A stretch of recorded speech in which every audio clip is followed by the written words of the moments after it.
And then it's like a super simple job. And you're usually working with people who are very, very interesting. So like, yeah, you have a simple job, but like you're basically talking all day about like anything and everything. You're listening to the music you want to listen to. You're meeting people in your community because it's a local shop, and it's just like, it's just cool. Yeah.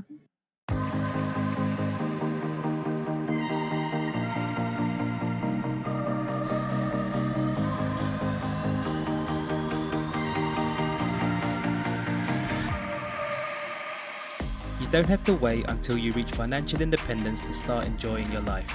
You can do that much earlier and start living a life that you love and that's true to you. Welcome to Freedom Before FI. Using FIRE and life design techniques, we help you create freedom on your way to FI instead of waiting until you're retired to do the things that light you up. I'm your host Greg, a FIRE movement and life design enthusiast. If you're itching to get freedom now, then let's do this.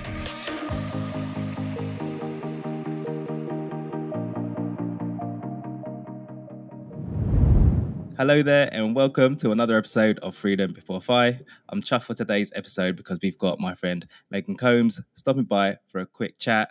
In case you don't know Meghan, she's based in Raleigh, North Carolina with a hubby. She's the host of the Everyday FI podcast, where she explores the lives of everyday people on their path to financial independence. She's actually passed the 100 episode mark, so massive congrats to her.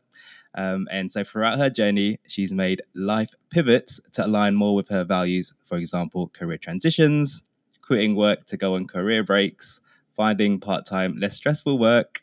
And those are the themes we'll be focusing on today. So with that, Meghan, a very warm Philippines. Welcome to the show. Thank you. Yeah. Nice to be here. Thanks for having me on. Good stuff. So just before we press the record button, we were talking about you just starting a recent new part-time job. So just to begin with, can you just talk us through this cool little job that you've got going on and just a bit about that? Yeah, sure. I think I'm the only person in the FI community that is actually Barista FI. Like everybody talks about it. Everybody says, oh, I'll get a barista job, but I'm not sure we know any people, like people who have followings maybe who have done it, but I have done it. I am now a barista again. That is so true. Yes. Yeah, I know. Because you hear about it all the time. And I'm like, wait, who is actually doing it? Yeah. So I work at a local coffee shop. Well, it used to be local and then it was bought by a PE firm. But that's a different topic for another day. Yeah, it's down the street from me. And yeah, I work maximum 3 days a week. It's really great. I can take off as much time as I want. And they're really chill, and yeah, and it's super easy job. You leave it at work, which is really nice. There's a lot of separation, unlike, corporate where you work from home. So yeah, I'm really enjoying it. That sounds amazing. And is the setting in like a city, or is there greenery around the type thing, or what's the environment like? So as you said, I'm based in Raleigh, actually technically Durham, which is right next to Raleigh, same difference. So this coffee shop is near the Duke campus, the Duke, I believe, East campus. So it's, Durham's interesting because it's kind of all urban and a little bit green at the same time. Ooh, nice. So like, yeah, and that's North Carolina for you. So it's down like an urban street, but there's a bunch of trees, and then there's like a college campus with a bunch of parks and stuff right down the street. And then my house is 4 minutes from there. And if there were sidewalks, I could technically walk to work, but there are no sidewalks, so I have to drive.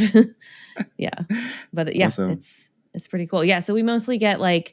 And then there's also the hospital system around here. So we get a lot of like doctors, we get a lot of students, and then there is a math and science high school as well. And so we get a lot of those high school students. Nice. And at the end of the day, what does it feel like? Do you feel like exhausted a bit or tired a bit?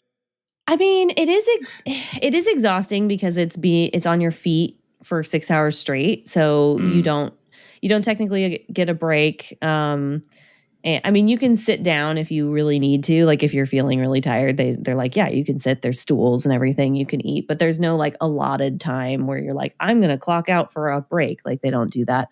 So, and it's a little bit exhausting when you haven't done that in a while and you had like a job on a computer all the time. So like, a desk job is very different from being on your feet. but it is, like I said, it's like 2 to 3 days a week, so it's not so bad. But another thing we mentioned before we hit record is I actually have a cold right now, and I worked a shift yesterday.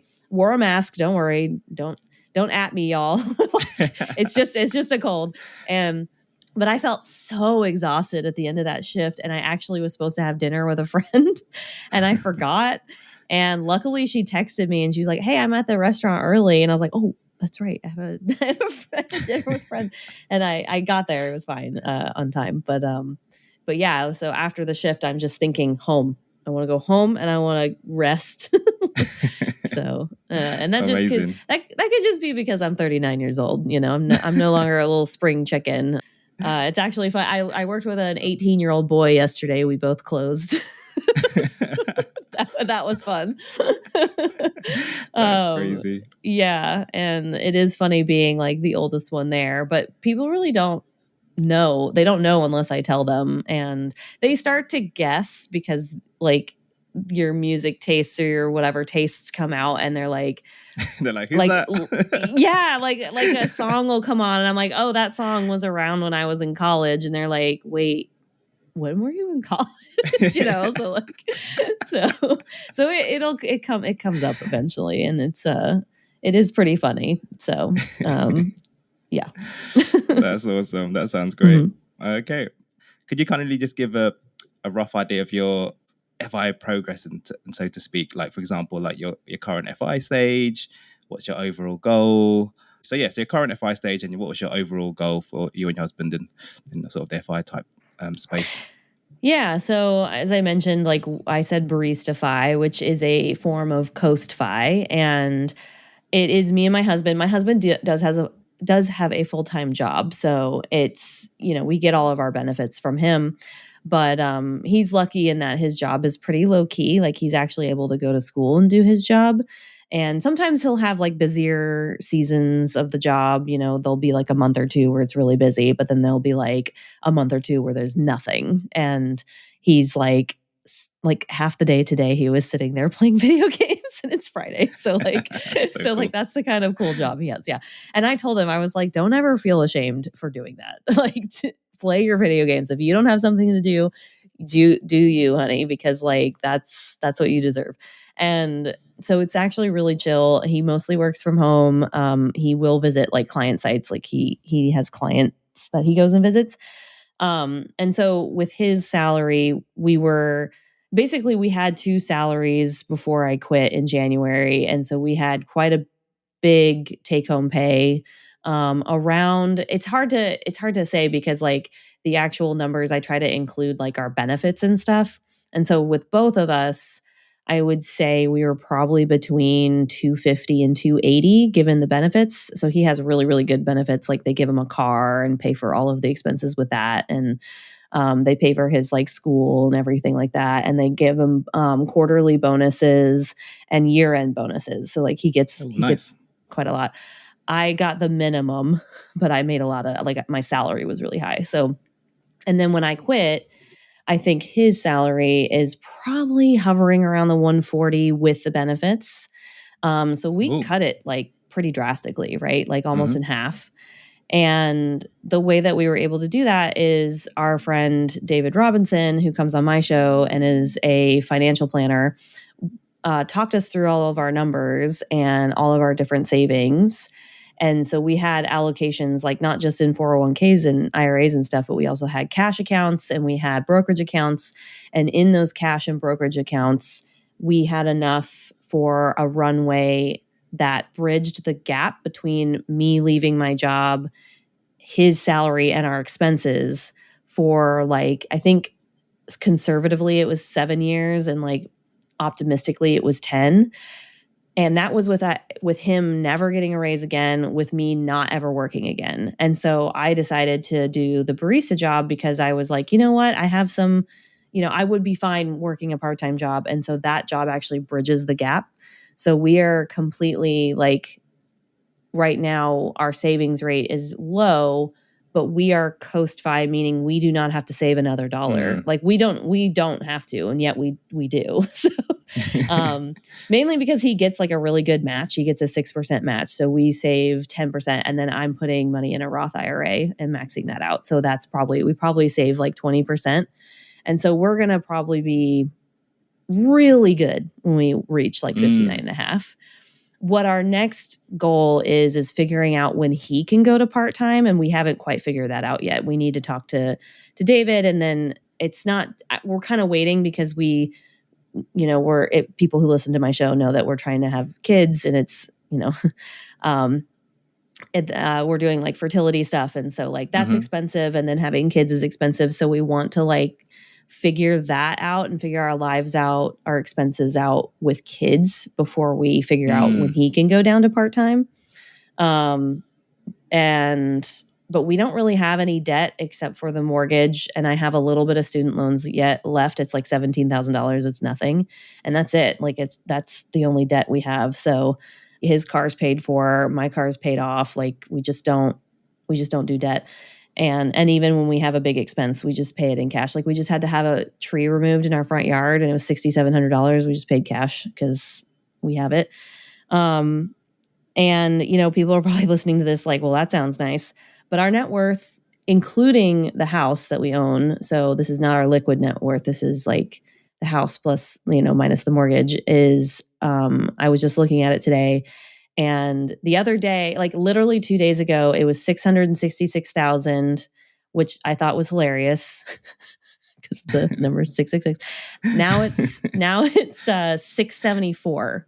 So it like just like went, like the market just like took off, and like and then he just got a bonus, and so like our net worth went up like 8, whatever math that is, $8 grand, $6 grand, whatever it is, like in a matter of days. So like it's amazing. That's crazy, isn't it? I know and that's literally mostly the market. Like, and I will say you talked about strategy. Our strategy is like the bulk of our wealth is in like very safe, like index funds. We don't own any bonds though. Like we are only in stock index funds, but we also own quite a few individual stocks. So I would say that's probably like 20% of our portfolio is like individual stocks. So he has Nvidia, he has like a bunch of like tech stocks and like science stocks that he did. And he invested in it like 10 years ago, and they just have taken off. And so that's a big part of it. And then I invest in like IPO index funds, which is like, it's an index fund, but it's a little bit more of a like, risk. But that has also like gone up quite a bit. So like that, I'm not saying that people should do that. I'm not a financial planner. Do not take anything I say as like guidance, but that's why it's jumping so much. Tomorrow it could like completely tank by the same amount, and we just don't care because we're still working and still saving. We're not pulling any money out of those accounts. So yeah. Okay. Did that answer all of your questions? Oh yeah. So in terms of like the rough percentage of the asset allocation, I think you said around 20% was individual. The majority is in sort of index funds, and I think you said some in your property. What's the rough sort of split percentage wise? Just really rough. Actually, if you want, I can look at my Monarch. And like tell you, because it's literally on here. And Monarch is so cool because it has like the literal percentages of everything. So our cash is 9% of assets. Our investments is 52%. Now that's including all the individual stocks and stuff. So okay. I don't know, within that, like 20% of those are individual stocks. So I see. Get it. Yeah. And then real estate's 39%. Yeah. And then cool. Yeah, and then we have the liabilities, which is just the mortgage and the student loan. So yeah. Oh, amazing. And did you have like an overall goal? Because nowadays people are like not really worried about the target number that much. Because it's hard to know. Because like when I first started on the FI path, like I hadn't even met Chris yet. Chris is my husband, and so my goal was like $1 million. I was like, I can live on $40,000 a year. That's easy. Now, I don't know if we could live on that, but that's today, right? Like if today we tried to live on 40,000, that'd be really hard. But 10 years from now, that could be super easy. I don't know. So like it kind of, that's why we never really stopped saving, because I was like, we're in a really good spot right now with our net worth. And Chris knows he wants to continue working for at least the next 5 years. And so if we save 20% during that time, great. And it'll just keep going up. I think what we might run into is probably over saving, I would assume. Another aspect of this is like, we will have a little bit of inheritance coming at some point. I hope not for like another 30 years. I don't want my like mom to die anytime soon, but like she has 2 homes and she said she's leaving them to us. So like, but that could change. She could like, hit hard times and like have to sell both of them. So we're not really relying on that. And then we don't even look at Social Security. Like, I have no idea, but that's just, that'll be a couple grand. Yeah. A month. So like, it's something where I think we're probably at a point where even if we reached 1 million, I bet we could both go down to part-time, but I don't know if that's true. It just quote feels true. Like I'd have to run that by David and be like, yo, is this like for real or am I lying to myself? So yeah, exactly. But those are numbers. And I mean, what's so cool is we're talking about, overall goals and FI numbers later on, but you're actually kind of living, I'm assuming closer to what that FI life kind of looked like. And well, I don't know, you tell me, but reduced like stressful work, gone down to part-time. Like, is any of that true? Like, are you enjoying sort of the benefits of being on the journey like way before you get there? Yeah. Yes. And I will say, like, I am extremely privileged. Like, I will not, say that yes, I worked hard to get here but I was also lucky and very privileged. So like, but, and, I actually quit my job way before I ever thought I would. Like I thought my last company, I was like, I'm going to be here at least 5 years. And I was there less than 2. So, and it was just one of those things where I think sometimes you don't realize how secure you really are until you take a really good hard look at your numbers with a professional. And, and I'm not saying get some advisor who like charges you massive fees or anything. Like you can get somebody to like do a project fee and look at your numbers and tell you if the goals that you have in mind are right for you. And that's it. And you pay them one fee and that's it. So I really do think that was really helpful because otherwise I would have stayed trapped in that job because I didn't think we could do it, And it's funny because I'm good with numbers. Like I'm a FI person. Like I did all of this on my own and I still needed somebody to kind of look at it in a way that was different from how I was looking at it. And kind of outline it in a way that was just something that I hadn't thought of. So, when you're really close to your own numbers, it's hard to see through it clearly, even though numbers are supposedly subjective. They're really not. They're representative of like the life that you want to live, which is extremely, personal and subjective. So.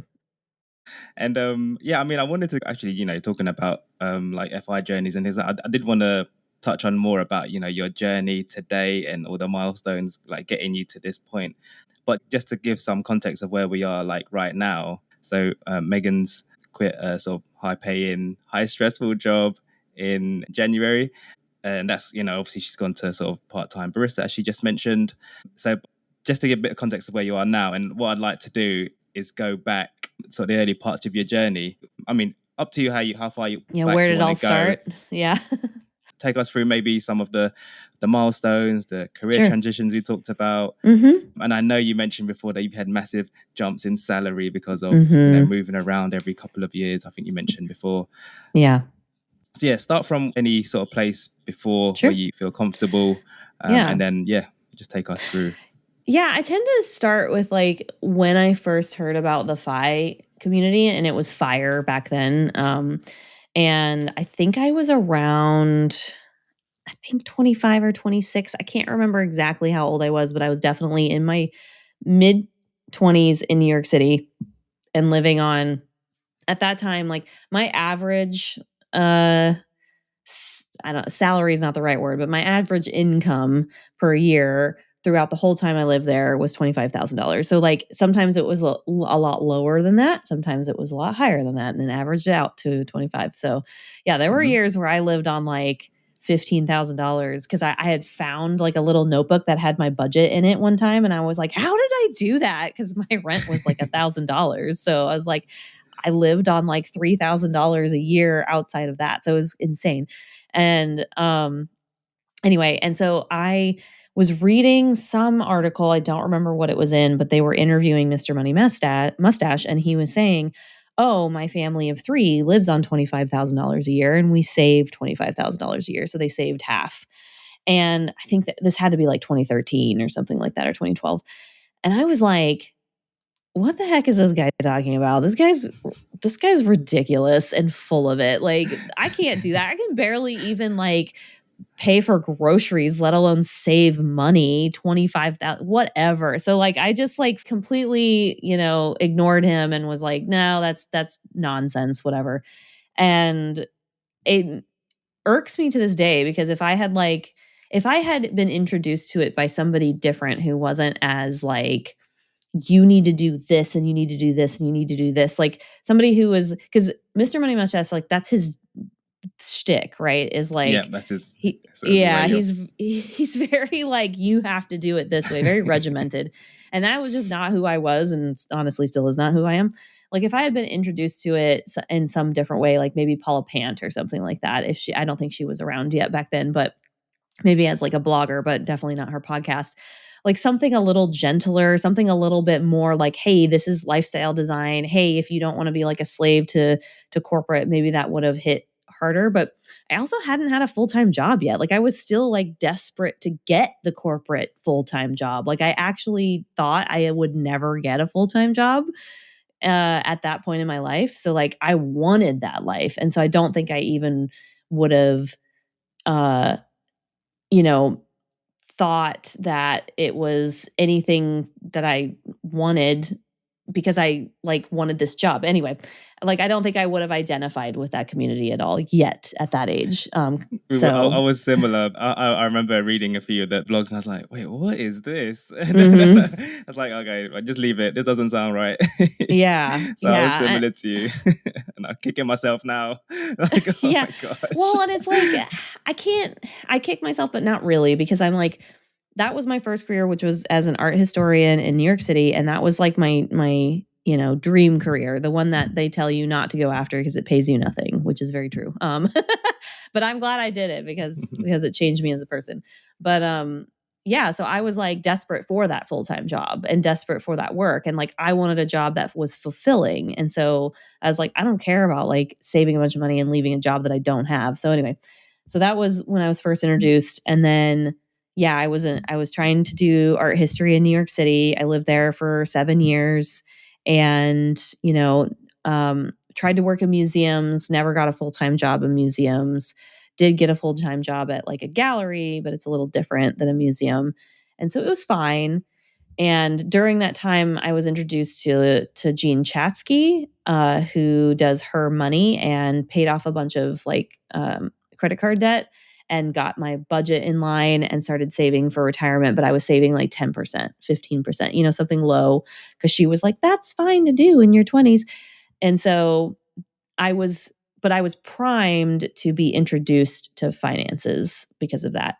And then I'd done like 2 years at the gallery. It was basically a dead end job. There was nowhere to move up to. It was like a single owner gallery. I was the only employee, and I was applying for other jobs and never got interviewed even with having a job. And then just like looking at the landscape of art history and how little they paid you and how much they asked of you, I was like, I'm not sure this career is for me.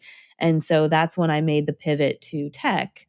And I won't go into that entire story on how I did that, because honestly, it doesn't translate to today's atmosphere. So like, don't ask me how, because it's not going to work for you. Sorry. Because it was 10 years ago. It was 2017, 9 years ago.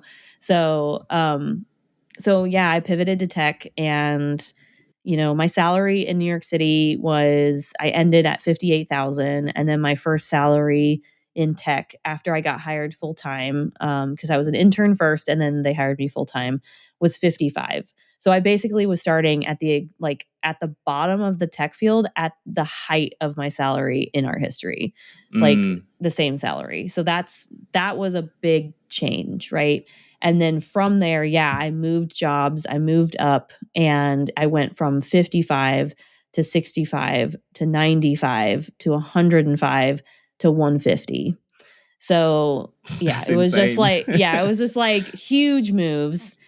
And during that time, it was like 2019, I think, was when I was introduced to Choose FI, because they came on to Jean Chatzky's Her Money podcast, and Brad and Jonathan from that podcast and from Choose FI. And I heard them, and I was, in this tech sector, which was fine, and I was making good money and the job was fine. But like, I had been doing this whole work thing, and I was like, I'm not loving this. Like, I don't love being told when to show up for work. Like, I would always have to be like, I have to interrupt the thing that I actually want to do to go to work. And that's how I felt for the last like decade of working. And so these guys were like, hey, we have this way of like not having to work forever. And I was like, this is awesome. I want to quit my job when I'm young too, so then I don't have to work until I'm 65 like my mom did. And so I started, cutting all my expenses and like figuring out how to house hack, and like I did a bunch of things. And if you want me to go into detail, I can, but I won't right now. You can ask follow-ups if you'd like. But I did all these things, and I just saved a ton of money. And then I think my savings rate, I don't think I ever actually got it to 50%. I was close, but I think the highest I ever got it was like 40 or like 38%. That was the highest I could get it, because I had student loans that were a lot higher back then. Like I paid them down and they were a lot higher. And then I had some other debt from like, I had to like replace an HVAC, and I had to put that on a credit card and pay that down, because I wasn't as flush as I am today. And then a big jump in my net worth was getting married, because that like automatically doubles your net worth if you marry the right person. So, and our net worths were almost exactly the same, like when we got married. So I think his was like 160 and mine was like 150, and we got married. It was like 300. And like, Nice. we've been married a year, and it's already like doubled. I don't know how that happened. I'm like, how did that happen? Like what? But he like sold his house. My house value went up. Like it was weird. So there's just been a lot of, it's just been a lot of like really lucky circumstances. Like his salary also doubled since I met him, and I met him in 2021, and he doubled his salary. Literally, like probably more than that. Like I think he was making 60, and now, like I said, he's making 140. So like it's been a lot of opportunities that we, were introduced to and took. And I feel very lucky, and I'm not going to say blessed, because that's very Southern and very like hashtag blessed, but a little bit hashtag blessed. Like, so. But I wouldn't say there was too much. I mean, you mentioned luck, but I've listened to your story on the Choose FI podcast when you were chatting to Ginger. And I mean, even your career change story, that was amazing. Like the way you done it, and what you were really hustled, and you're like, I want to try this thing. I'm going to do it. Let's go. Just you're a go-getter, I think. So I think there's a lot of that as well. So yeah. Thank you for saying that, because I feel very lazy these days.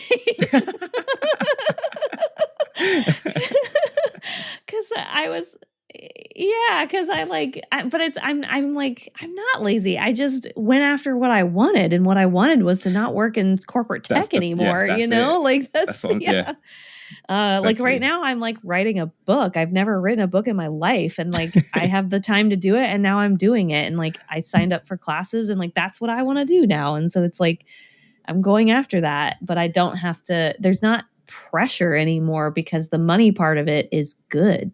Like I think even if we both like lost both of our job, I'm not going to lose my barista job, but if Chris lost his job today, like we would be fine, because he could get a part-time job. My job technically offers benefits even to part-time employees. So like I could just be like, hey, we need to sign up for benefits. Let's have our health insurance through here. We're fine. and we would just like figure out expenses. We'd be like, you know what, maybe we need to downsize a little bit. Maybe we need to do this. Maybe like we would figure it out and we'd be able to live on what we could. Like, I think technically if he wanted to go to part-time, he probably could right now. It would just be harder. Like we wouldn't be able to be as comfortable.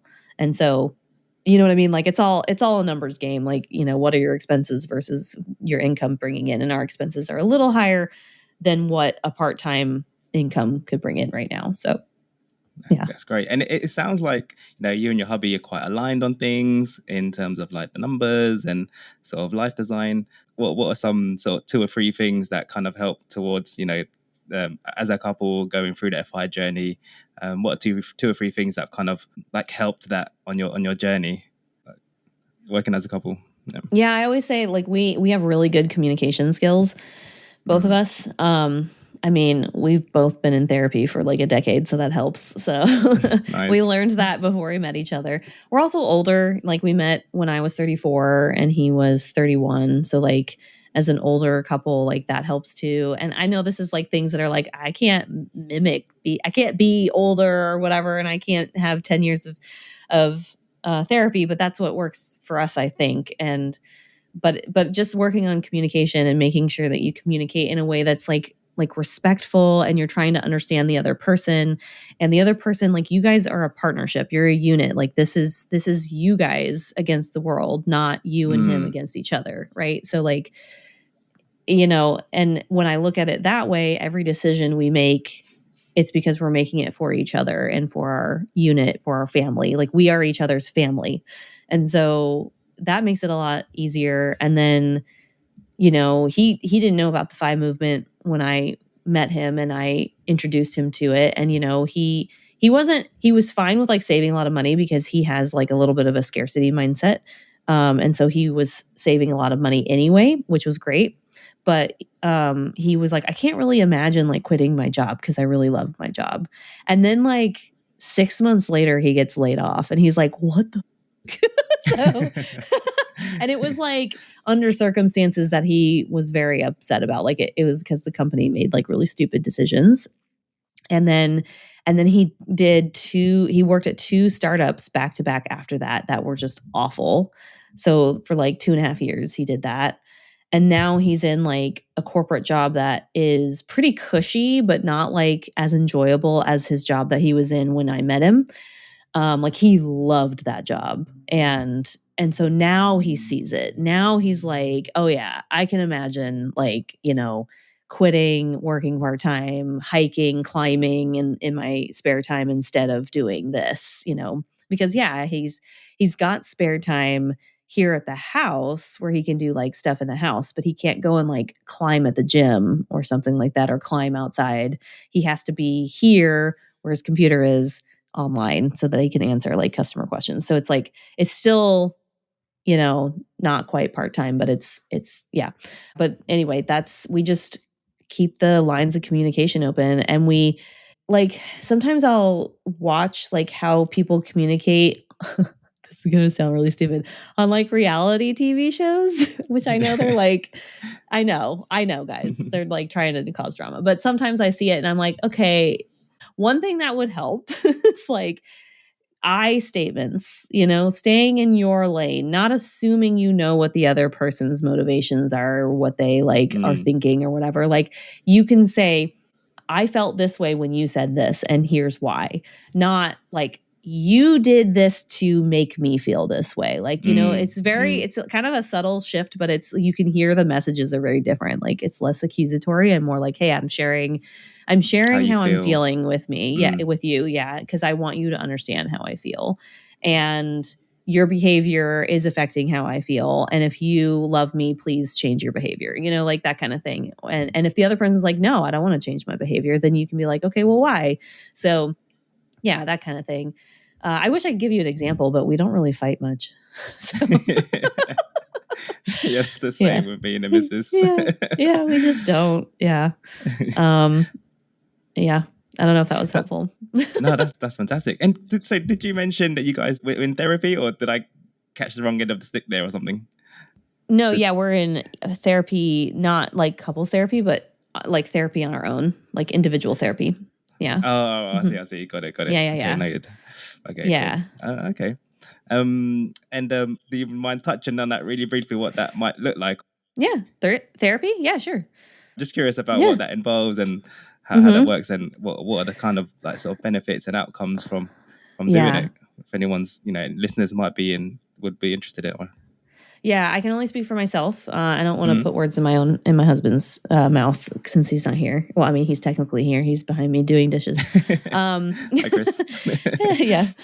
Yeah. So I started therapy around I think 2016, and it was when I was still in New York, and I was struggling with relationships, and not just romantic ones, but also friendships. I just couldn't keep any relationships going. I chose really terrible guys. I chose really terrible friends. It was just constant. And so I was feeling extremely lonely.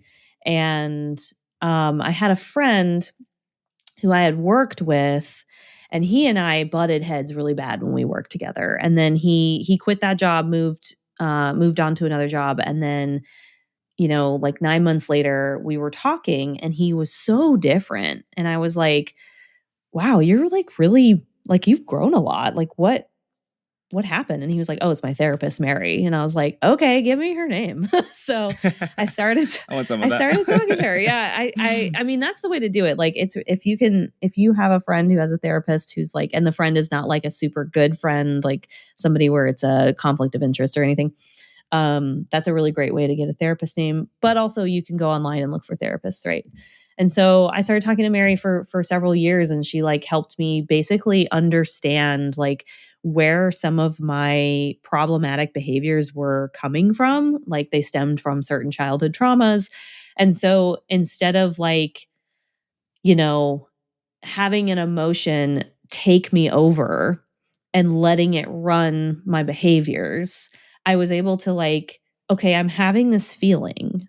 Let me figure out why I'm having this feeling, because now I know the language to use, and I know the story behind it, and it makes you very compassionate towards yourself, but it also makes you able to feel very strong emotions without acting on them. So when you get really angry, somebody who maybe is not in control of their emotions might yell or throw things or send a really mean text or maybe write a really mean letter or something like that they can't take back, right? Or say really mean things they can't take back.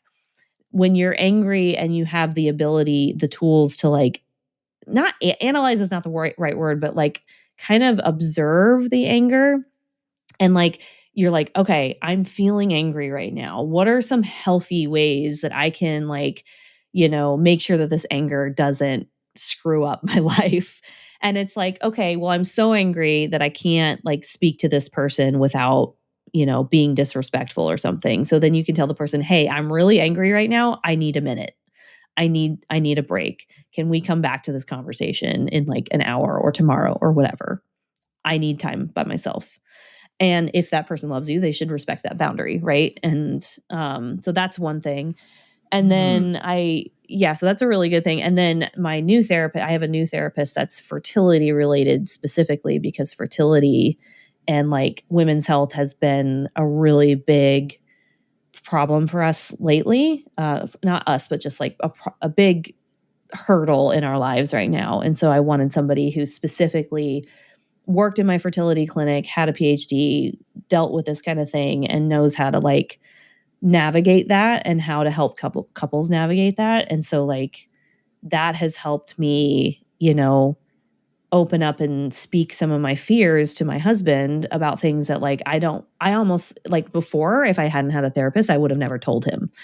And now I feel safe enough to be able to tell him. And he also helps, he makes me feel safe. So that helps too. But it's also being in therapy and knowing what language to use to communicate with him that helps get my emotions across.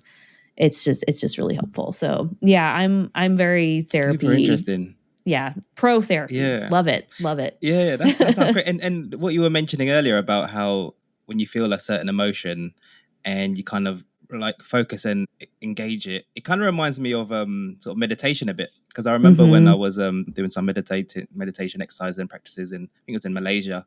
I was doing some volunteering with some Buddhist nuns, and they were saying, oh yeah, so when you're feeling certain emotion, like lean into it, understand where's that coming from, rather than just like let it sort of take over you. So it sounds like there's elements of like meditation in the exercises that you mentioned in therapy, which is really interesting. Absolutely. And I think it's with the meditation though, if you don't know the reason for the emotion though, it's harder to like observe it in a objective way. With therapy, you really dive into your past, and so your therapist can make those links and say, look, this behavior, this emotion, this thing is linked back to this specific thing in childhood because of this. And so that's because they see it objectively. They're trained to see it. Like that's the kind of thing that they are there to help you with, to put that mirror up, because a lot of the time we can't do that on our own. And I vehemently disagree with people who say, well, my mom is my therapist or my friends are my therapist. No, they are not. Absolutely not, because you need somebody who's objective, who is not in your life as a loved one. And you also need somebody who you like, this is their goal, is to help you. And there's no ulterior motives. And a friend and a mom, like it's not that ulterior motive sounds really like deceptive, but it's like, it's less that, it's more, they have biases, right? And so that's probably a better way to put it. No, it's okay. Yeah, they have biases in there, and it's not their job to help you. Like, their job is to support you as a friend. So a lot of the time they're just going to tell you what they think you want to hear. A therapist is not going to do that, but they're not going to sit there and say, you are a problem because of this. And if they do, run. Bad therapist. No. They don't sit there and say, this is what's wrong with you. They're just like, hey, I recognize that the things that happened to you in childhood were really difficult and have now manifested as certain behaviors as an adult. And that's okay. And if those behaviors no longer serve you, we can work on eradicating them. That's what they're supposed to do, right? So, yeah. Oh, interesting. Okay. And just one really quick one. If anyone's like interested about therapy, what's the price range in like the ballpark of getting a therapist? I think it depends. Yeah. So like Mary, my therapist, so she had like a therapy, like MS or certificate or something. So she wasn't PhD level. And I think with her, it was around $200 an hour. She's based in New York City. So keep that in mind. And then my new therapist takes my insurance. So I don't pay anything. Oh, okay. I pay like $30 or something. But when I look at her billing is like $500 an hour. But she's also a PhD. Like she's like nice. Yeah, so the FI community would be like, "Ooh, that sounds great." Yeah. So I mean, and like people, like there are therapists that take insurance, and a lot of the time insurances will even cover it. Like my deductible isn't even met yet, and it still pays for the bulk of her fee. So it really depends on your insurance company. But it's one of those things like, you don't necessarily need somebody who's like ultra, like has all the degrees, like, unless you have something really, really like problematic that you need to deal with, like some really extreme trauma or something, like you're suicidal. Yes, you do. But like, if you just need to talk and be like, hey, I have this pattern where like I date really jerky guys all the time and I let them treat me a certain way, like I need to figure that out. You can just do like a talk therapist, like somebody who has like a master's degree. You don't need like somebody who has like 40 million PhDs behind their name. Like they can still help you very easily, and they don't cost that much. So yeah. Oh, that's so interesting. That's a great sort of topic. And if anyone's on their journey to FI, like just like something like that could also help. And no, that's fantastic. It changed my life. I know that sounds really like woo-woo or something, and I'm like the least woo-woo person you will ever meet. It's not woo-woo. It's seriously like, I literally do not believe I would have met my husband, or at least I would not have given him the time of day if I hadn't gone to therapy. Like the person who I was in 2016 would have just been like, no, to Chris. So I'm just saying, like, amazing. Well done to the therapist. Yeah. Yeah, Chris must be loving the therapist. Shout out to her Definitely. on the wedding on the wedding day. Yeah. I've told her that before. Don't worry, she knows. Awesome. So just going back to then in terms of, finding elements of freedom on your way to FI, and, you've done it in a great way of, leaving career that was, and I think really stressful, high stress, although it was like high paying, as you mentioned. I kind of want to like touch on that and the sort of Barista FI thing. So you wrote something on, I think on LinkedIn. Do you mind if I read it out? Yeah, sure. It's kind of long. But go ahead. I just got an extract of it. Okay, got it. So here's the quote. Well, I did it. I quit my job for good. My last day was January 2, 2026. Yes, it's taken me a while to write the post about this, but I needed time to rest. I needed time to figure out how I felt. I needed time to stop feeling like a useless lump because I didn't have a job anymore. So I took it. End of quote. Could you take us back, so people that doesn't know about much about, I know we did talk about it in the beginning about you quitting your job. Can you talk us about the emotions before writing this, before quitting your job? What was the emotions? What was going through in your life how did you finally pull the trigger to quit the career? Yeah, I mean, the biggest thing was like earlier in that year, in 2025, I think around March or April, I was moved to a different team. And the team I was moved to was, we were overseeing a product that had every single eye in the company on it because it was the only product in the company actually making money, like the only software product. All of the other ones were still in like, beta or like development stages. And so eyes weren't really on them except for like, when are you going to launch? When are you going to launch? Like that was it. But this one was launched. And so the like customer experience and the user experience was looked at every day by everybody. And so I was on a team with another product manager, and I went from basically being kind of unseen at the company, like just kind of doing my job in the background and like, things I did mattered, but like not to a point where like the CEO noticed, to like the CEO was now noticing like what I was doing. And so it was like 0 to 60 stress. Oh my gosh.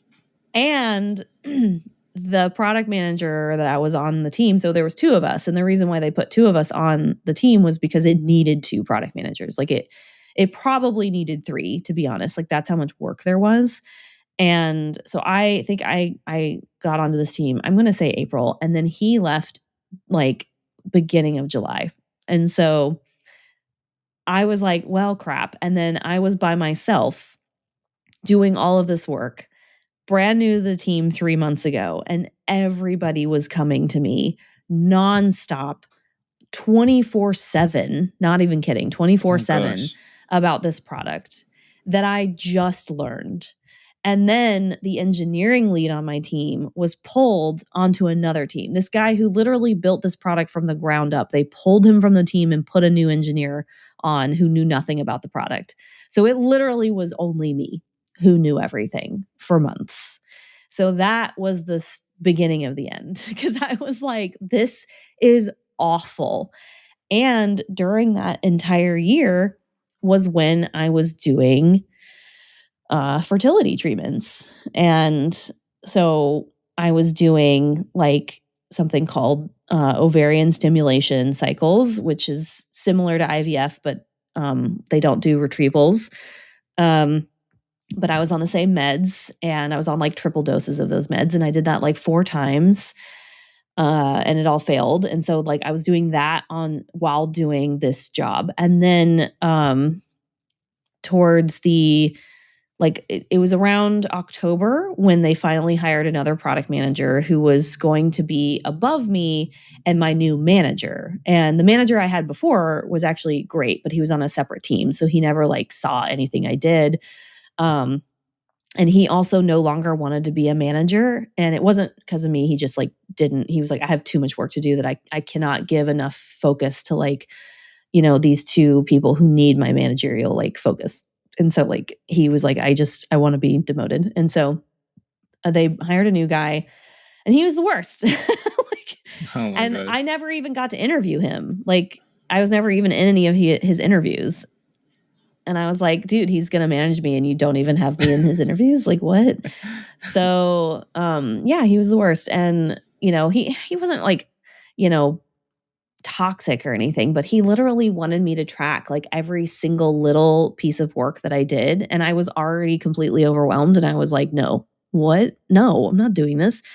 And like, I was, you know, I told him straight up, I was like, look, right now in my life, like, I am going through this infertility journey and like doing all of these things. I go to the doctor a lot. It's probably once a week. You know, I'm not always in the office. Sometimes the medication has me like having to take a nap during the day. Like, so I'm not, you know, I do my work, but I'm not like 100% online from like 7 a.m. to 7 p.m. every day, like a lot of other people are. I just can't do that.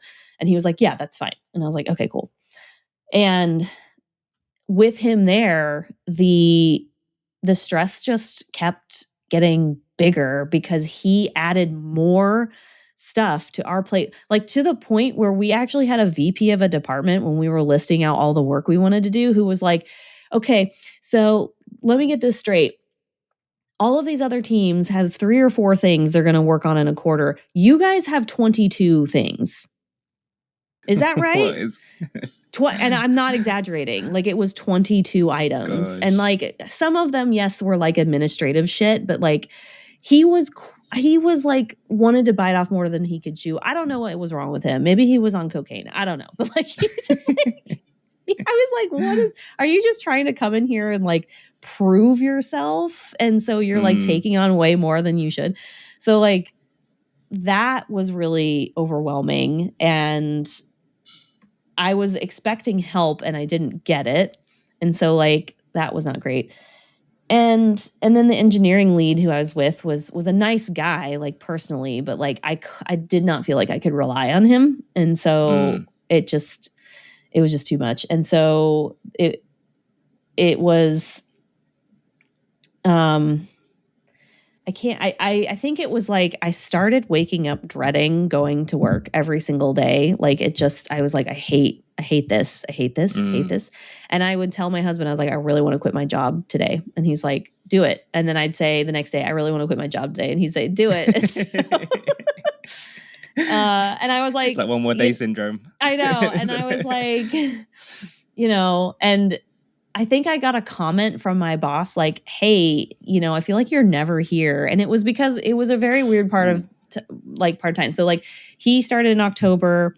He started and he was there for a week. And then I went on like a 2-week vacation to Egypt, or like a 10-day vacation to Egypt. No, it was 2 weeks to Egypt. And then when I got back, it was like a few weeks later I got married, and so had like a long weekend for that. And then I got back, and then it was like Thanksgiving. And so he was like, I feel like I never see you. And I'm like, well, yeah, I've been on vacation. I got married, and then like it's Thanksgiving. Like, yeah, it's just one of those times of my life, you know? And so he basically was like telling me that I wasn't performing at the level that I should be. Oh yeah, that was the other thing. I went for a promotion and they were like, no, you're not performing at this level. And I was like, I literally am doing the job of 3 people and we've gotten more signups for this product than we ever have before since I joined. Also, the VP of this like department said that like I was like performing better than any other product manager who had come before. Like, what are you talking about? Like, so I was super mad, and like, it was just like a bunch of things. And so my husband and I was like, no, I seriously want to quit this job like sooner than I can't take it anymore. He's like, okay. And so I was like, but we need to talk to David Robinson, who I said that we talked to. I was like, we need to get our finances right. We need to know that this is okay for us to do. And so we talked to him, and he was like, you could quit today. He's like, I think the only thing standing in your way is that you've reached your deductible, because I had my own insurance plan still. I'd reached my deductible. So I basically had to wait till the end of the year unless I wanted to like restart that clock. And I was like, I do not want to do that. And this was like, I think late October. And but he was like, yeah, you quit today. He's like, you're good to go. And I was like, sweet. So I had that in my back pocket, which actually helped things a little bit. It really did. And then I decided to quit. I put in my notice like December like 5th or something like that, like early December, because because I told them, I was like, I want to do a month's like notice instead of 2 weeks. It's usually like, 2 weeks in US, isn't it? Yeah, it is. But a lot of time when you have a job like mine, where like almost all of the knowledge is on one person, you need more they don't time, want to do. They don't want to do that. Absolutely. You need more time. They want you to train somebody else. 4 weeks. Yeah, 2 they want weeks you to train. Sounds so short. I know, right? It does depend. Like people who are like CFOs and stuff, they usually do like 6 months because they need. Of course, yeah, they need to train the next person or whatever. Yeah. Yeah. And so it was similar to that. And so they were like, okay. And I was like, can I leave January 2nd? Like, that's where I went. And they were like, can you go till mid-January? And so they wanted like a 6 weeks. And I was like, okay, I can do 6 weeks. And then I had an embryo transfer in mid-December that failed. And it failed. I knew it failed December 29th. And so the next day I told them, I cannot do this anymore. I have to leave by the end of this week. And that was January 2nd. I was like, I know I promised mid-January, but literally like this thing that I thought was 100% certain, I literally did. Like I thought it was going to work. Like I had like all the baby clothes bought. I had all the baby stuff. Like I had the whole nursery like planned out and everything. And like, it just didn't work. It was awful. And I also found out in front of a bunch of strangers, which was really stupid. I'm not doing that next time. Yeah, it was awful. It was a bunch of 5 people actually like at coffee with, and I just started bawling my eyes out. So that was cool. Yeah. And so I was like, I can't think about anything else right now. I'm so sad. Yeah.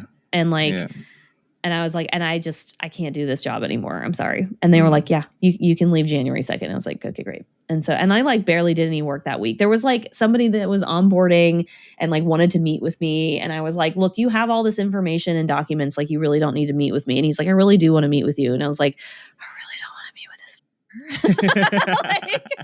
Like, sorry, I don't know if I can swear on your podcast, so feel free to like take that out. But I was like, I really don't want to meet with this person, but I did. And I just gritted my teeth and just got through it. And then I was done. And so that was what was all going through my mind. And, you know, my boss showed his true colors when I put in my notice by saying some weird crap. You know, the first thing he said was like, I'm glad that you're leaving because you're hardly ever here because you're always at doctor's appointments. And I didn't want to like have to give you that feedback. And I'm like, well, and I was thinking to myself in my head, well, yeah, because it's illegal. Like, people are allowed to go to the doctor. Nuts. I know. You're probably like, God, wow. Americans are insane. What the hell? Like, what is? Yeah, no, but okay. But here's the crazier thing that he said.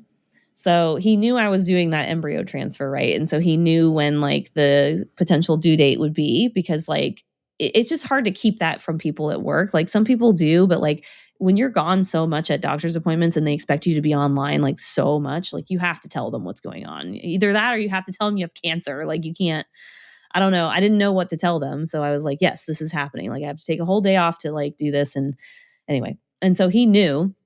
And so when I put my notice in, he was like, oh, I'm glad you're leaving because now me and my wife can get pregnant. And I was like, what do you mean? He's like, yeah, we were waiting until, you know, a few months after your transfer because I didn't want to go on maternity, but like paternity leave at the same time as you. And I was like, what?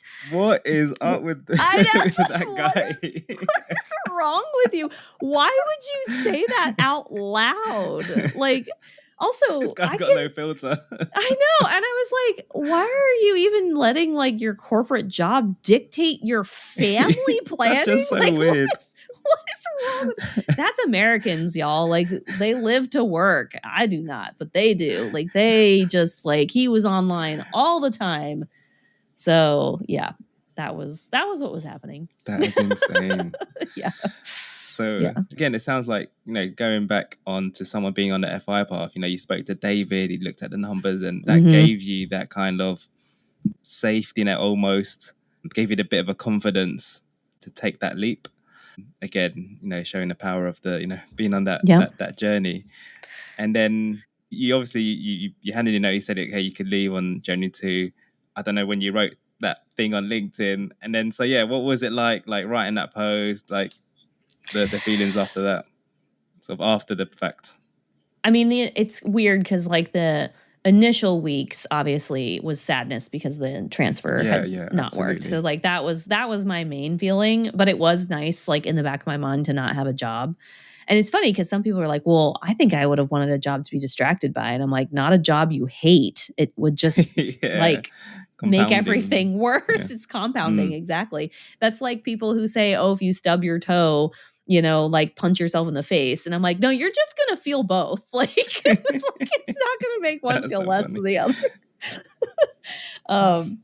Yeah. So that was good. And then I started feeling so like unproductive and almost like I said, useless lump. And I was making a joke out of it. But, I actually had feelings of like worthlessness, like really bad, like depression, because I was like, I am not contributing anything right now, because the whole reason I was going to quit in the first place was to like focus on being pregnant and like getting ready for that. And I'm not pregnant anymore. And now I'm not bringing in, a big 6-figure salary either. I'm just sitting here on the couch doing nothing. Sorry. And yeah, it was really hard. Sorry, I'm like crying a little. No. Yeah. So that's it was terrible. Yeah. Yeah. I wouldn't, I mean, because you've been working for so long, you're a go-getter, you're striving. I think, you just, taking that time off, that's really like, that's really brave, and it's amazing. And it's that cycle, isn't it, you're going through when, you're doing something for so long and then you stop. And then there's obviously going to be like all sorts of emotions coming up. But I think that will pass. And then I would definitely like pat yourself on the back of, going through what you're going through, all the things that you just mentioned now, like, you're so resilient. So yeah, thank you. Yeah, obviously it's a hard journey, but you're doing like amazing. And yeah, so yeah. Thank you. I wouldn't beat yourself too much up about it. Yeah, I don't feel like that anymore. Let it out. Let it out. Yeah. It's all good. The tears are like the memory of the feeling, so like and like it sucks that like I had to feel that way, and that I thought about how many other people feel that way. Like they say, like people who retire, like even at a normal age, a lot of them get depressed and like, really depressed, like right after, because like their meaning in life is gone. And like I wouldn't say my job was like my like meaning, like why I was, but it did give you purpose. Like I'm contributing to this household in a very like obvious and measurable way, and now I'm not. And so it was a lot to deal with. Again, I'm glad I had a therapist at the time because I talked it through. I'm glad I had a very supportive husband who like did not think that at all. He was like, yeah, you are worthy just existing. Like you don't have to be like pregnant or working to be worthy as a human being. So we're good to go. Exactly. Like, okay, and it's something that I think that just shows how like you're like a generous person, because you're thinking about other people, you're thinking about others and contributing to like the wider team. But this is you looking after yourself and making sure that you're healthy. It's like what they say in the airplanes, put the mask on yourself before you help put the mask on other people. So that's fine to work on yourself and look after yourself, and that's your health and well-being. Yeah. That's like such an important thing to look after first. So yeah, agreed. Yeah, and sorry for crying on your podcast. That's all right. It's absolutely fine. Awkward. No, I'm just kidding. Not at all. I'm gonna blame the medications because I'm doing another embryo transfer in the next 2 weeks. So I'm gonna blame the fertility meds. No, yeah, but I mean, I definitely feel a lot better now. Like I said, I'm like writing a book, like I took a creative writing class, which has been incredible. Oh my God, it's so amazing. Like I took it for 6 weeks and I begged the teacher to continue. And so she actually continued with me and another student in her house. And so we're doing it every Monday. And then I'm taking another writing class with her that's less creative writing, more like get to the finish line writing. Anyway, and so it's amazing. And so I'm writing this novel and I've never written in my life. Like, I mean, here and there, like I'll write like, a dream down or something that I'm like, that might be a cool story. But this novel's about like the infertility and like that, like a journey of a character in my mind that's a little bit more entertaining to read than like my story. My story was a little bit long and boring, but like, so I'm making it a little more entertaining. I'm kind of mashing together some other women that I know and some of their stories into this story. And so that's really fun. And then the barista job just gives me like a little bit of income to like bridge that gap and a little bit of like structure. Even though it's not like I don't work the same days every week, it's just like, oh, now I have a job to go to, this many days a week. And so it gives me a little bit of that feeling of like purpose back. And so, yeah. And I do have the podcast, but I'm taking a little bit of a break to focus on the fertility, like the transfer and stuff. And like, and the writing is like, there's nobody like relying on me for that. Like the podcast people are relying on me. So like, if I don't write, 1 week, it's not a big deal. But if I don't launch something 1 week for the podcast, it is. So like, I was like, I'm going to take that pressure off for a month. So I don't know when this is going out, but we're recording. God, I don't even know what day it is. May 15th. Sorry. Yeah. Yeah. So just to touch on more, sorry if you don't mind, more about like what life looks like now. You mentioned you're working part-time, you're doing these like classes. How else are you filling your time? Like, what does a typical week look like at the moment? Make us jealous. That's the thing. I don't working in full time. I know. I don't have a typical week. That's why it's so funny. Like it's so weird. So that's okay, so nice. I can say like my last week, or my next upcoming week. So let's see. Yesterday, I did a shift at the coffee bar. I did it from 12 to 6. So usually when I have a shift like that in the mornings, I just like relax at home. Have like a slow morning. I wake up whenever. Usually it's around like 8 because that's when my husband gets up, and then, cook breakfast. I've been watching, do not judge me, but I've been on Netflix. The 50 Shades of Grey movies are on. So I've been watching them. Yeah, because I've never seen them. And somebody asked me, they were like, are they good? And I'm like, good is not the word for these. It's entertaining. Yes. Good, no. So I'll do like something like that, something low key, and I usually rest because then I'm going to be on my feet for 6 hours. And then I had a dinner with a friend after my shift at an Ethiopian restaurant, which was really fun. And then today I didn't work. And so I woke up, watched another one of the 50 Shades movies. Went on a walk with a friend because we were like texting, and I was like, hey, do you want to go on a walk? And she's like, yeah, let's go on a walk. So we went on a walk, came back, wrote some, and worked on an outline for one of the bonus episodes for the podcast, because I am still releasing my bonus episodes. And so Mitch is one of my co-hosts, and I are going to do an episode on why you should be happy about paying your taxes. And so I did an outline for that, and then got ready for this show. And then, God, tomorrow I have a baby shower that I'm going to. And like, I'm probably going to go to yoga in the morning. I mean, tomorrow's Saturday, but like that could be any day. So, yeah. And then Sunday evening, I have dinner with the same friend I went on a walk with today. We're going to Texas Roadhouse. so like, that's the kind of stuff we do. And then like, I'll go grocery shopping or something, or I'll go like, like pick up something that I found on Facebook Marketplace, or like, I don't know, stuff like that. Like it's super, super random throughout the day. So, like I said, there's not a set schedule. It is cool.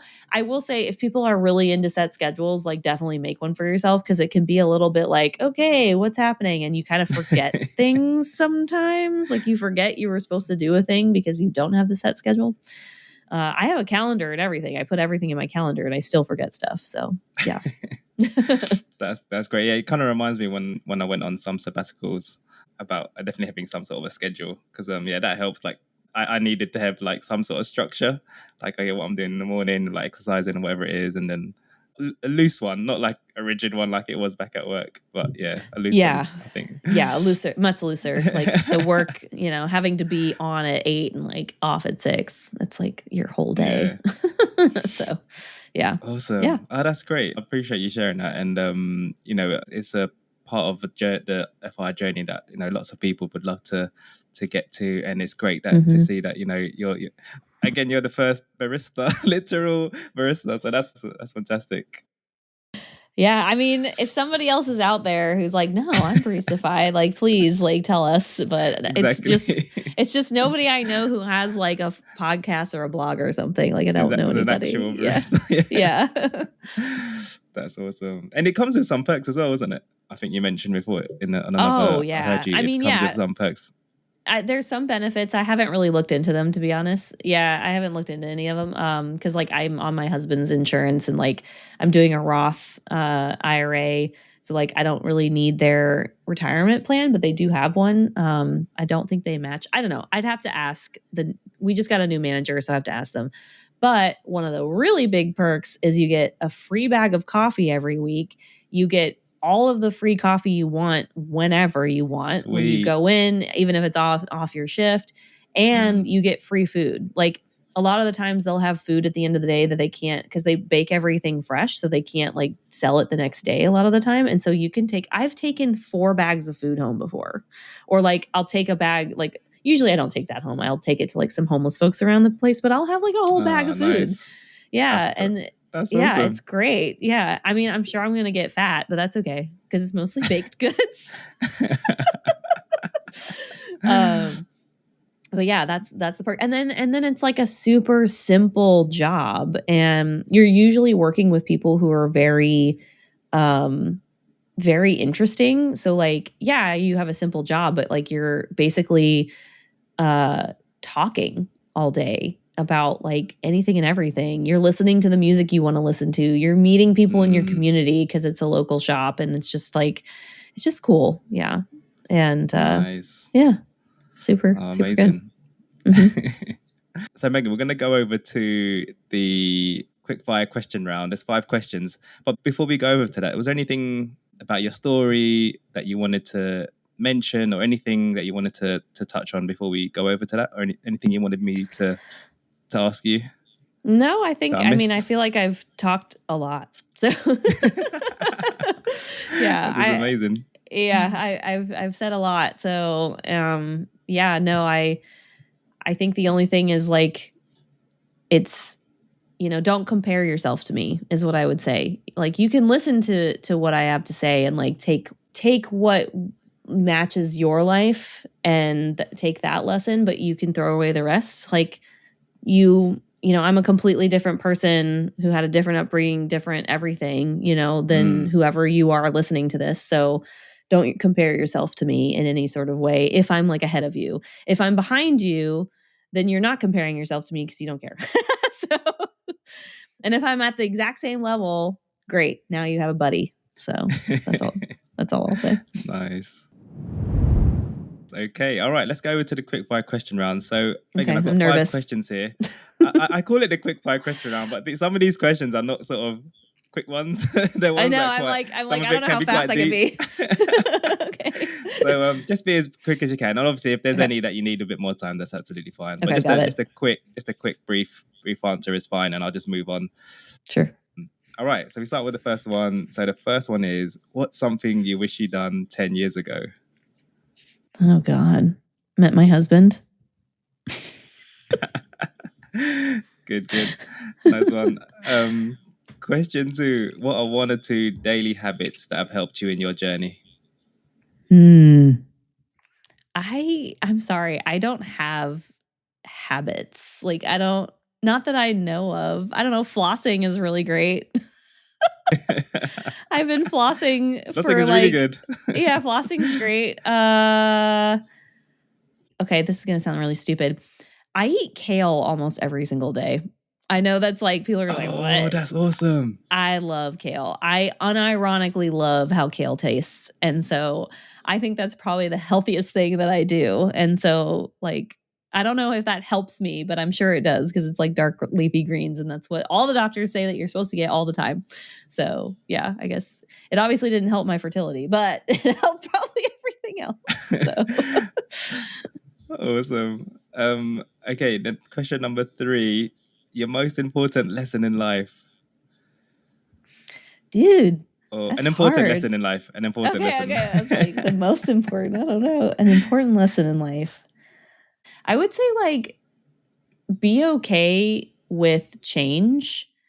I think, like, the biggest thing that has helped me in my life is, like, being open to change and making the change myself, like, not just letting change happen to me and, like, going with the flow. Yes, that's important.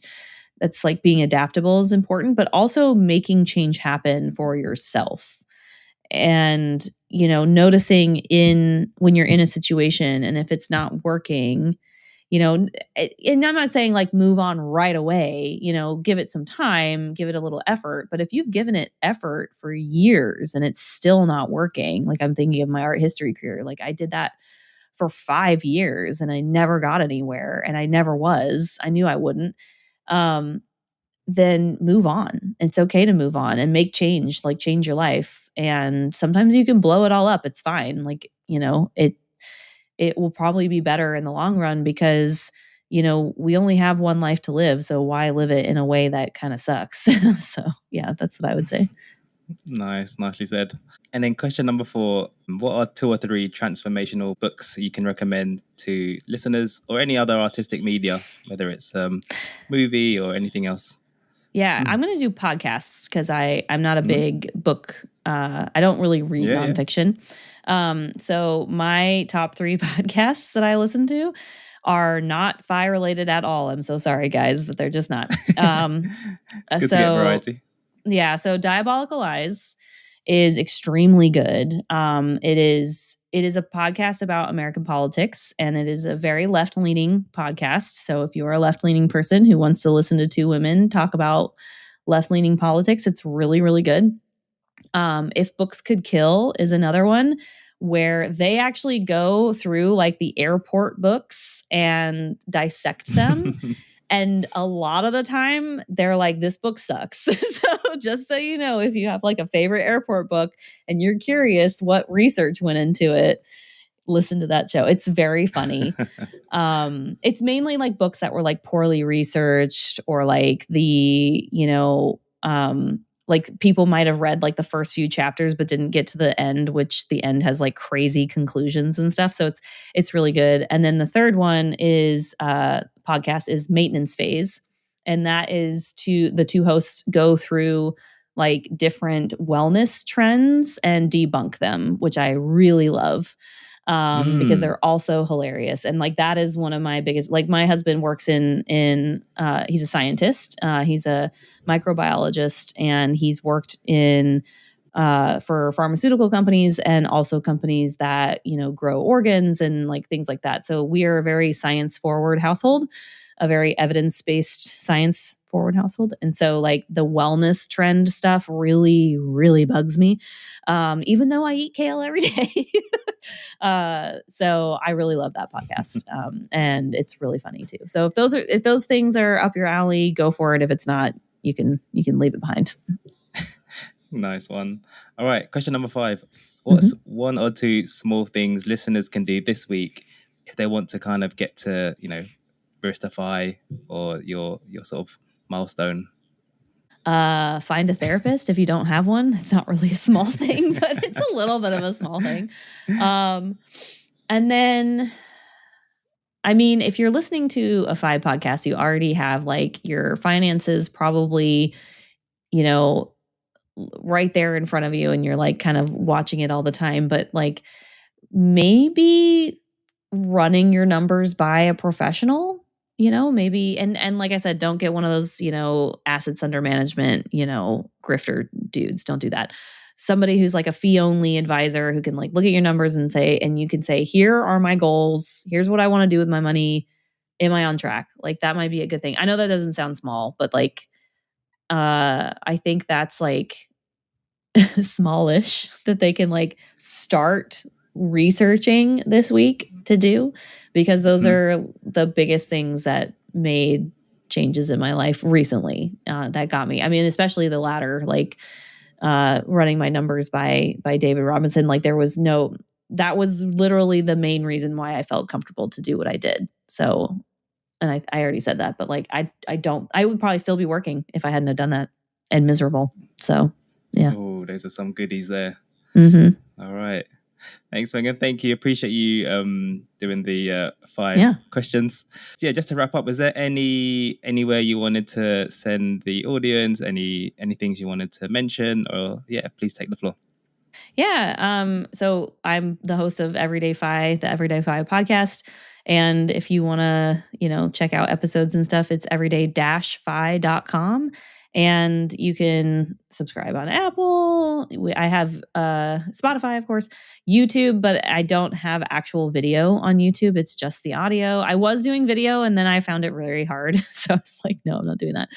And then I also do bonus episodes once a week and have a way to listen to episodes ad-free. So there's also a Patreon. So if you go to patreon.com/everydayfipodcast, you can find a way to sign up for something called Everyday Fi Plus, which gives you like ad-free and bonus content every month. And so those bonus episodes are pretty cool because they're outside my normal, like interviewing the people in the FI community. And it's things like I bring David Robinson on and he talks about topics on there.